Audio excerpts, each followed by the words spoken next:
Il y a quelques semaines, une maman m'a écrit un message assez court, quelques lignes seulement, mais je ressentais vraiment le poids des mots derrière son message. Et elle m'écrivait ainsi. Elle m'écrivait: Mon fils ne me parle plus vraiment. Il répond quand je l'interroge, il mange avec nous le soir, mais en fait, je sens qu'il est vraiment ailleurs. Et moi, je ne sais plus comment le rejoindre sans qu'il se braque. Et j'ai peur d'encore faire une erreur. Donc, si tu regardes cette vidéo aujourd'hui, probablement c'est parce que tu connais ce sentiment-là, cette distance, ce silence qui s'est installé, cette sensation d'être la mère et pourtant de marcher sur des œufs avec ton propre enfant. Dans les prochaines minutes, je vais t'expliquer ce qui se passe vraiment quand un enfant se ferme. Pas la version théorique des livres de parentalité, la version concrète, celle que j'observe dans mon travail avec les mamans chaque semaine. Et surtout, ce que tu peux faire, toi, pour que ça change. Avant tout, je veux qu'on soit bien d'accord sur ce dont on parle. Parce que la distance avec un enfant, ça ne ressemble pas toujours à ce qu'on imagine. Ce n'est pas forcément les grandes disputes, ce n'est pas forcément les portes qui claquent ou les je te déteste. Parfois, c'est vraiment beaucoup plus silencieux que ça. C'est un enfant qui répond par oui ou par non. C'est un enfant qui vient plus te raconter sa journée, pas parce qu'il est occupé, mais parce qu'il a juste arrêté d'essayer. C'est un enfant qui semble bien avec tout le monde, sauf avec toi. Ou un enfant qui a besoin de tout, qui ne te lâche absolument pas, et pourtant tu sens que le contact, lui, il est vraiment absent. Et toi, dans tout ça, tu te retrouves à naviguer à l'aveugle, tu te demandes quoi dire, comment le dire, quand intervenir, est-ce que je dis ce que je dis c'est bien, c'est pas bien, qu'est-ce que j'ai fait, qu'est-ce que j'aurais pu faire autrement, et voilà, et tu suranalyses chaque échange. Tu rejoues toutes les conversations dans ta tête le soir. Et tu te demandes si tu as dit la bonne chose, le bon ton, au bon moment. Et en fait, c'est vraiment hyper fatigant. Et ce qui est cruel dans cette situation, c'est que plus tu essaies de bien faire, plus tu te retrouves à douter de tout. Je veux qu'on parle de ce que cette situation crée vraiment. Parce que souvent, on minimise. On minimise. Comme ça qu'on dit, non? Ouais. On se dit, bon, c'est l'âge, l'adolescence, souvent quand même. Ça va passer, c'est normal, peut-être pas, on ne sait pas en fait. Et en fait, pendant ce temps, surtout quand on minimise, il y a quelque chose qui vraiment se construit, ou alors se déconstruit en silence. D'abord, on va voir ce qui se passe avec toi. Quand tu vis cette distance au quotidien, tu commences à te raconter une histoire sur toi-même. Que tu n'es pas la mère qu'il faudrait être, que les autres y arrivent mieux, que tu as raté quelque chose de fondamental. Et en fait, toute cette histoire, elle reste pas seulement dans ta tête, elle va s'imprimer aussi dans ton corps. Donc, elle va vraiment changer la façon comment tu entres dans une pièce, comment tu vas t'adresser à ton enfant, la manière dont tu vas poser des limites. Et elle te fragilise vraiment là où tu aurais besoin d'être ancré.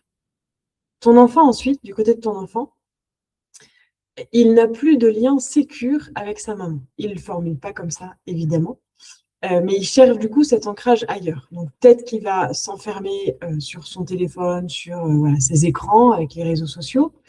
Peut-être qu'il va du coup sortir beaucoup avec des copains ou être beaucoup, beaucoup en relation avec des copains. Peut-être qu'il va la chercher aussi dans la famille de copains. Ça arrive aussi parfois. Peut-être dans une relation amoureuse aussi, bon, ou dans une relation pas forcément amoureuse, mais et en fait, il cherche quelque chose de stable et il ne l'a pas trouvé à la maison. Donc, on a vu toi, on a vu ton enfant, et maintenant, on va voir le côté relation. La distance, en fait, quand on ne la traite pas, elle ne reste pas pareille tout le temps. Si on prend l'exemple d'un couple qui se distance au bout de quelques jours, quelques mois, quelques semaines, quelques années, généralement, en fait, la distance, elle peut amener à une séparation si on ne fait rien. Si on laisse la distance grandir. Et voilà, c'est exactement ça. La distance, elle ne reste pas tout le temps comme ça. Elle va grandir, grandir, grandir, grandir, grandir. En fait, c'est une couche supplémentaire à chaque fois de non-dits, d'habitudes installées, de réflexes, de suranalyse, voilà, qui vont se renforcer. Je dis pas du tout ça vraiment pour vous faire peur. Je dis ça parce que tu le sais, tu le sens déjà en fait, et tu as raison de ne pas vouloir laisser passer encore du temps. La bonne nouvelle, c'est que cette vidéo justement, elle existe pour que cette dynamique, elle change. À tout âge, à n'importe quel stade, mais pas en faisant probablement ce que tu fais en ce moment. Généralement, en tout cas, ce que j'observe avec les mamans que j'accompagne, quand leur enfant se ferme, le réflexe, et qui est complètement naturel et humain, je ne le juge pas du tout, c'est de travailler directement sur la relation. Donc, ça veut dire qu'on va essayer comme maman de passer plus de temps ensemble, de faire avoir plus de conversations initiées, de chercher plus d'explications ou de donner plus d'explications, de faire plus de propositions, de donner plus de choix. En gros, plus d'efforts vers l'enfant. Ce qui est vraiment une initiative qui est très, très bonne en soi, Et généralement, ça ne fonctionne pas. Pourquoi ça ne fonctionne pas ou ça fonctionne 5 minutes et ça repart comme avant? Parce que le problème, en fait, il n'est pas vraiment dans la relation. Le problème, il est dans ce que ton enfant perçoit de toi. Donc, en fait, ce qui s'est passé, c'est que ton enfant s'est distancié, d'accord, pour X raisons, on ne sait pas laquelle, c'est pas très grave de savoir quelle raison c'est, mais il est distancié. Et en fait, cette distance, elle t'a fragilisé toi comme maman. Et cette fragilité, c'est ce qui renforce la distance parce qu'il te perçoit comme un manque de stabilité, un manque de sécurité. Donc, en fait, voilà, c'est vraiment pas qu'il se ferme parce qu'il t'aime plus ou quoi, c'est parce que tu lui renvoies quelque chose qui n'est pas forcément ce qu'il cherche en ce moment. Et voilà, et du coup, il fait ça pour se protéger lui et peut-être pour te protéger toi parce qu'il sent que peut-être que s'il arrive avec ce qu'il pense être une bombe, c'est ce qu'il pense parce que c'est peut-être pas forcément une bombe pour toi, mais il se dit, mais si je dis ça, est-ce qu'elle va tenir? Est-ce qu'elle va s'écrouler? Donc, tu vas pas pouvoir reconstruire le lien avec ton enfant en travaillant sur la relation et donc sur ton enfant aussi. Tu vas devoir d'abord travailler sur toi, sur ta stabilité, sur ta posture, sur ce que tu portes. Et c'est exactement ce qu'on va faire maintenant. Dans ce que je travaille avec les mamans, c'est une approche en 3 piliers. Donc, je vais te les présenter un par un. Et pour chacun, je vais te donner quelque chose de concret à observer dès aujourd'hui. Le premier pilier, c'est d'observer ce qui se passe en toi quand la relation est difficile. La plupart des mamans que j'accompagne, en fait, elles réagissent à leur enfant depuis un endroit qui a été blessé. Pas forcément depuis leur posture de mère, mais leur posture de petite fille qui leur renvoie, en tant que maman, quelque chose de fragile. Quand ton enfant te rejette, qu'est-ce que ça réveille en toi? Est-ce que ça réveille de l'abandon? Est-ce que ça réveille le sentiment de ne pas être à la hauteur? Est-ce que tu as peur de perdre le lien? Est-ce que voilà, tu reconnais ce sentiment? Peut-être que c'est nouveau parce que parfois ça t'est tellement enterré en fait et que en devenant maman, bah hop, ça se réveille. Ou peut-être que tu l'as déjà, ça se réveille maintenant, mais que tu l'as déjà ressenti effectivement en étant plus petite et que ça réagit, que ça fait écho là.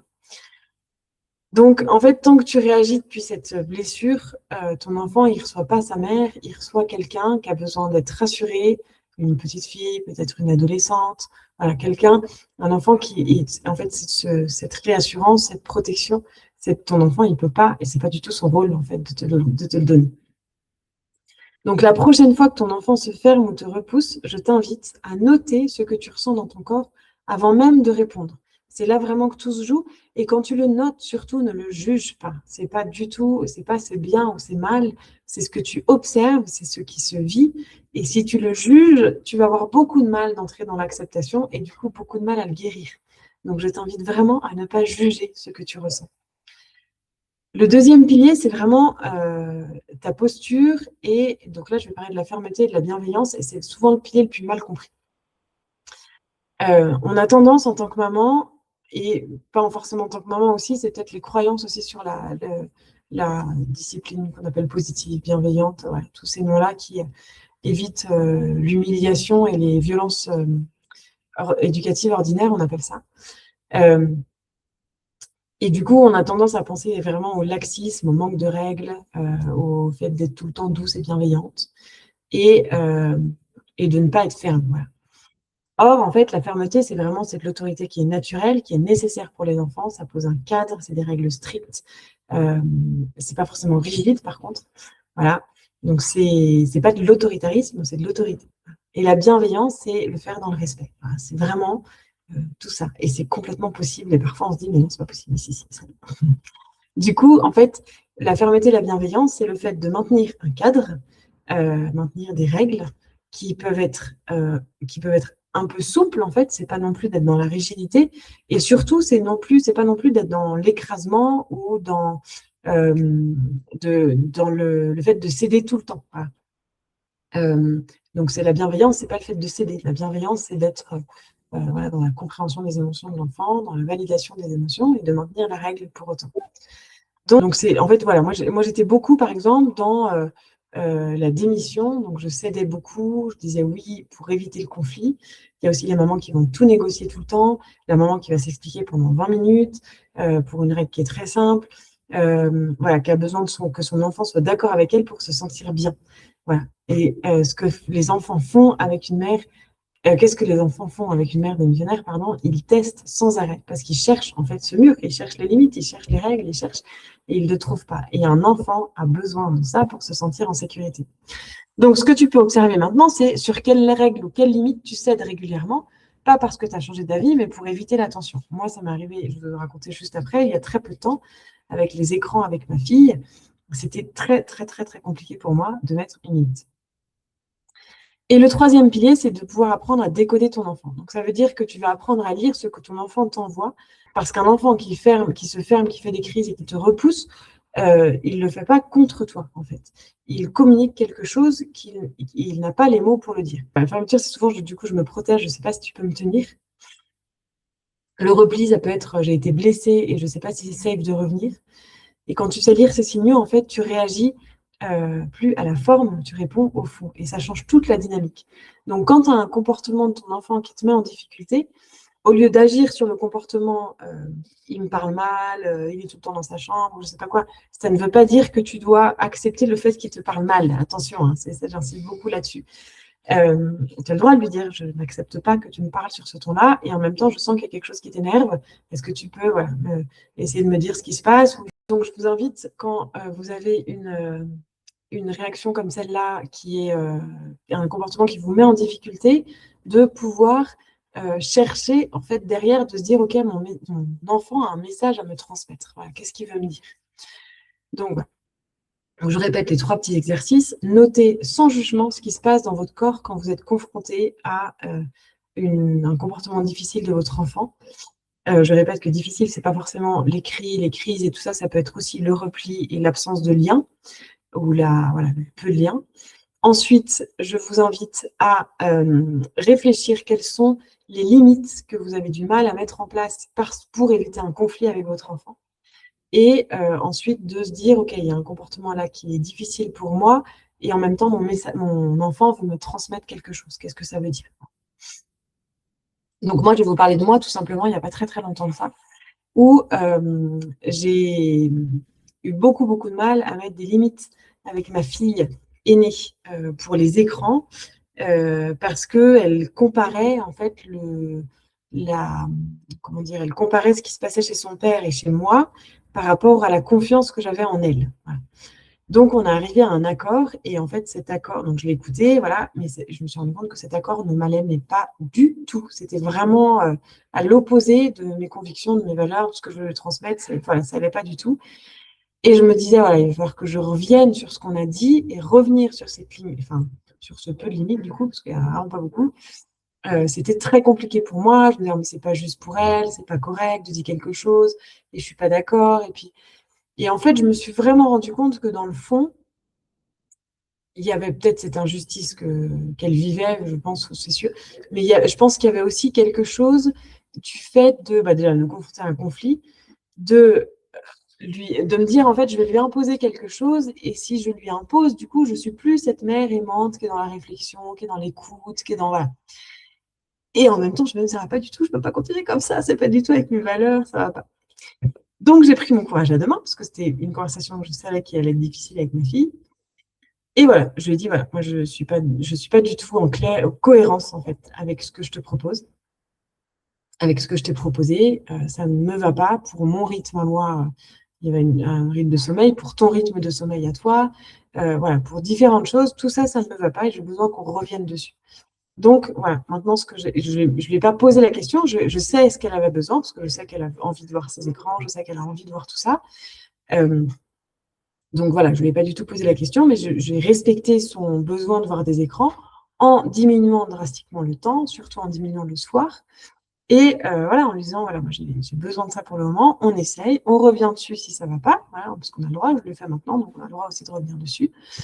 On a le droit de s'écouter, on a le droit d'en parler, tout ça. Et en fait, le fait de l'avoir fait, donc déjà, moi, ça m'a apaisé énormément. Alors, elle, clairement, ça ne lui a pas du tout fait plaisir. Mais je me dis, voilà, c'est OK, c'est aussi fait partie d'eux. Elle n'a que 13 ans. Moi, je suis aussi le capitaine du bateau, et il faut que j'embarque tout le monde. Et il y a des choses, voilà, il y a des choses qui ne se négocient plus, en fait, enfin, pas forcément qui se négocient plus, mais en tout cas, qui se réajustent, qui ont besoin de se réajuster pour envoyer le bateau là où je veux aller, quoi, là où je veux emmener mes enfants. Donc, ça lui a pas plu du tout, c'était compliqué. J'ai réussi à lui dire le lendemain quand même, je lui ai dit, tu sais, quand tu me disais, voilà, chez ton père, c'est différent et que c'est mieux ou quoi, et je dis, bah, profite en fait de ces moments-là chez ton père. Si c'est mieux chez ton papa, vas-y, profite de ça, parce que c'est génial de se dire qu'en fait, toi, tu as la chance d'avoir deux endroits où tu peux vivre deux choses différentes. Donc, tu as le choix de le dire, ah bah, c'est nul, il y a un endroit où c'est nul, il y a un endroit où c'est mieux, ou tu as le choix de te dire, bah, j'ai de la chance en fait de voir ça, et j'ai envie de vivre à fond ces moments-là avec mon père, ou voilà. Donc, voilà, après, par contre, je lui ai laissé ça, je n'ai pas eu de retour forcément, mais. Et, euh, et en fait, le fait d'avoir fait ça m'a permis aussi, du coup, de vraiment de retrouver mon rôle de maman, de retrouver mon rôle de leader et d'avoir énormément confiance en elle pour que les choses puissent vraiment avancer dans notre relation mère-enfant. Donc, à partir de ça, ce que je veux que tu visualises, ce n'est pas une relation parfaite parce que ça n'existe pas. Ce que je veux que tu visualises juste, c'est un enfant qui revienne vers toi de lui-même. Pas parce que tu l'as convaincu, pas parce que tu lui as dit les bons mots, mais parce qu'il sent en fait que ouais, il y a une sécurité qui est là, que c'est safe de revenir. Et du coup, tu n'as plus besoin d'analyser tout le temps chaque échange. Tu vas être une maman qui va poser des limites sans culpabiliser, qui va pouvoir tenir le silence de ton enfant sans en faire une catastrophe, qui va retrouver vraiment confiance en elle, dans la relation avec son enfant aussi. Et c'est toi qui retrouves ta place, pas au-dessus, pas en dessous, juste la juste place, juste celle d'une mère qui est ancrée, qui est connectée, qui est dans la relation. Et depuis cette place-là, ton enfant va pouvoir s'appuyer sur toi, même s'il ne te dit pas avec des mots. Si cette vidéo t'a parlé, si tu t'es reconnu à un moment, même partiellement, je t'invite à faire quelque chose de simple. Je laisse moi juste un commentaire en dessous avec le mot lien et je prends contact avec toi. Et si tu veux aller plus loin tout de suite, le lien est dans la description. Tu trouveras une page qui explique comment je travaille et comment on peut travailler ensemble. Et donc voilà, je m'appelle Marguerite, je suis psychomotricienne et coach parental et j'aide les mamans à retrouver confiance dans leur rôle de mère afin de retrouver une relation apaisée avec leur enfant. À très bientôt.